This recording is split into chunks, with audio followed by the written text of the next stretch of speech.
نحمد صلی علی رسول الکریم اما بعد بسم اللہ الرحمن الرحیم۔ مکرم ناظرین، آپ کے علم میں ہے کہ انتخابات قریب ہیں اور اس وقت کاغذات نامزدگی کے داخل ہونے کا مرحلہ اپنے اختتام کو ہے، اور پھر اس پر اعتراضات اور جوابات یہ سلسلہ ہوگا، اور پھر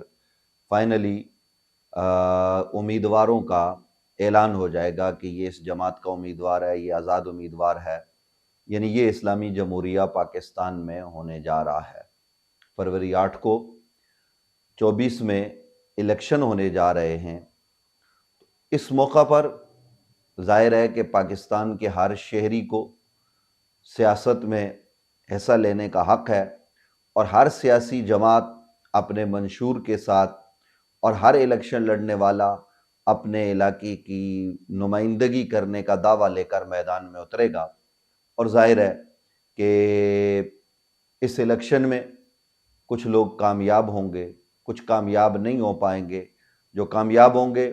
وہ قومی اسمبلی کے ممبران بنیں گے، اور وہی لوگ وزیر اعظم کا انتخاب کریں گے، اور اسی الیکشن کے نتیجے میں آنے والی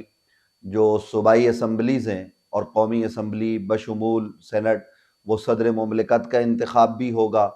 اور یوں ہی دیگر جو مراحل ہیں وہ اسی الیکشن کے نتیجے میں آگے چل کر ہوں گے۔ تو اب یہ جو انتخابات جن کے حوالے سے میں نے آپ کی خدمت میں عرض کیا، یہ جو ہونے جا رہے ہیں، اس میں کس سیاسی جماعت کو سپورٹ کیا جائے ہمیں اس سے سروکار نہیں ہے، لیکن میں چونکہ اہل سنت و جماعت سے تعلق رکھتا ہوں تو اس لیے ایک درد دل ہے کہ اہل سنت و جماعت کے لوگ جہاں پر جس جگہ پر الیکشن لڑ رہے ہوں، اگر واقعتاً وہ نظریاتی سنی ہیں تو ان کی وہاں پر حمایت کی جائے، سپورٹ کی جائے، اور خاص طور پر ایسے نظریاتی سنی ایسے حلقے میں کہ جن کے کامیابی کے امکانات روشن ہوں، 90-95%، 80% ہوں، تو ایسے لوگوں کو کامیاب کرانے کے لیے تمام اہل سنت کے لوگوں کو کردار ادا کرنا چاہیے، اپنے اختلافات کو پس پش ڈال کر۔ اہل سنت و جماعت کی جتنی بھی قیادت کہلاتی ہے، ان قائدین کو ہر سطح سے سپورٹ کیا جائے، جو جس کا اثر و رسوخ ہے اس کو استعمال کیا جائے، اور ان لوگوں کو کامیاب کرایا جائے۔ یعنی ابھی سننے میں جو خبر آئی وہ خوش آئند ہے کہ حیدرآباد میں ڈاکٹر صاحبزادہ ابوالخیر زبیر صاحب ان کے مقابلے میں سنی کسی بندے کو نہیں لا رہے، اور اہل سنت کی کوئی جماعت بھی ان کے مقابلے میں الیکشن میں کوئی امیدوار نہیں لا رہی، تو یہ خوش آئند بات ہے۔ اسی طریقے سے وہ بھلے اپنی پارٹی کے نشان پر الیکشن لڑیں یا کسی سیاسی جماعت سے اطاعت کریں، یوں ہی حضرت صاحبزادہ حامد سعید شاہ صاحب کاظمی ہیں، حضرت شاہ اویس نورانی صاحب ہیں،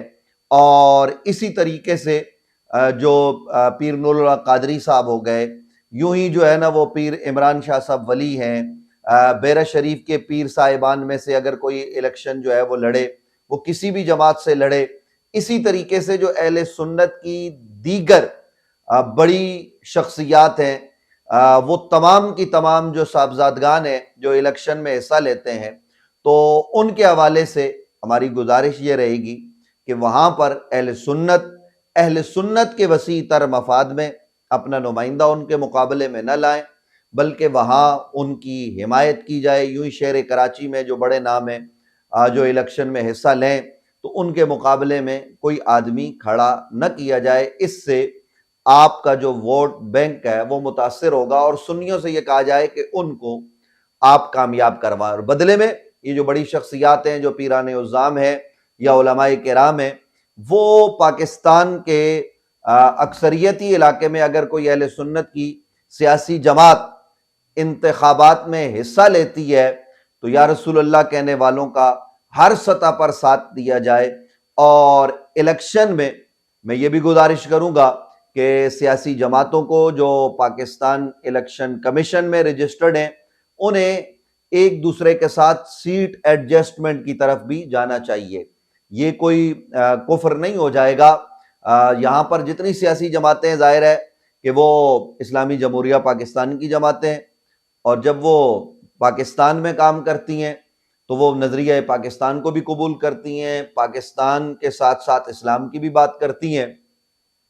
اور ظاہر ہم کسی کو کافر اور مشرک تو ڈکلیئر کر نہیں رہے، اور نہیں آج تک کسی نے کیا ہے۔ سیاسی اختلافات ہونا اپنی بات اپنی جگہ پر،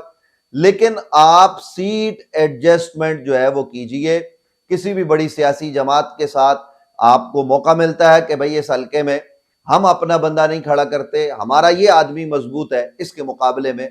آپ اپنا نمائندہ نہ کھڑا کریں۔ تو اگر اس طریقے سے ہم انتخابات میں اترتے ہیں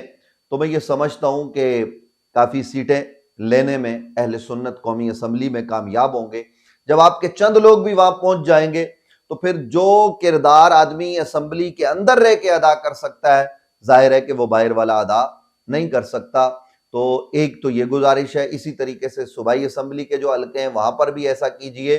میں کسی سیاسی جماعت کا نام نہیں لے رہا، میں نے صرف جو ہے نا وہ مثال کے طور پر دو چار شخصیات کے نام لیے ہیں۔ اس طرح کی اور بھی بڑی قداور شخصیات ہیں جو اگر انتخابات کی طرف بڑھیں تو ان کی حمایت کی جائے۔ یوں ہی اہل سنت کی جو سیاسی جماعتیں ہیں، ان کے جو سربراہان ہیں وہ مل بیٹھیں۔ میری تو یہ گزارش ہوگی، یہ موقع ہے کہ صرف سیاسی میدان میں آپ کامیابی کے لیے، آگے بڑھنے کے لیے سر جوڑ کر بیٹھیں اور آپسی ایک اجلاس بلا لیا جائے اور اس اجلاس میں کچھ فیصلے کر لیے جائیں۔ یہ اہل سنت کے ذمہ دار لوگوں کو کرنا چاہیے، وگرنہ پھر وہی ہوگا کہ ہم الیکشن میں حصہ لیں گے، کوئی آدمی ہمارا اسمبلی میں نہیں پہنچ پائے گا، اور پھر بعد ازاں احتجاج پھر احتجاج سے کیا ہوگا کہ جب آپ کی اندر آواز موجود نہیں ہوگی، اور پھر کیسے کیسے بل پاس ہو جاتے ہیں۔ اور حیران کن امر یہ ہے کہ آپ قومی اسمبلی کا ریکارڈ اٹھا کر دیکھیے، ذمہ داران سے پوچھئے کہ کسی اہم ایشو پر ہمیں قومی اسمبلی میں ایک ممبر اپنا کسی پارلیمان کی کمیٹی میں بات کرنے کے لیے نہیں ملتا کہ جس کے ساتھ آدمی تعلقات بڑھائے اور گزارشات پیش کرے اور کہے کہ جناب آپ نے یہ بات ہماری وہاں کرنی ہے کمیٹی میں، تو ایسا نہیں ہو پاتا۔ اس لیے ہمیں اپنے لوگوں کو سپورٹ کر کے آگے بڑھانا چاہیے، اور اس حوالے سے جس حد تک ممکن ہو اہل سنت کے لوگوں کو کردار ادا کرنا چاہیے۔ اللہ رب العالمین ہم سب پر رحم فرمائے۔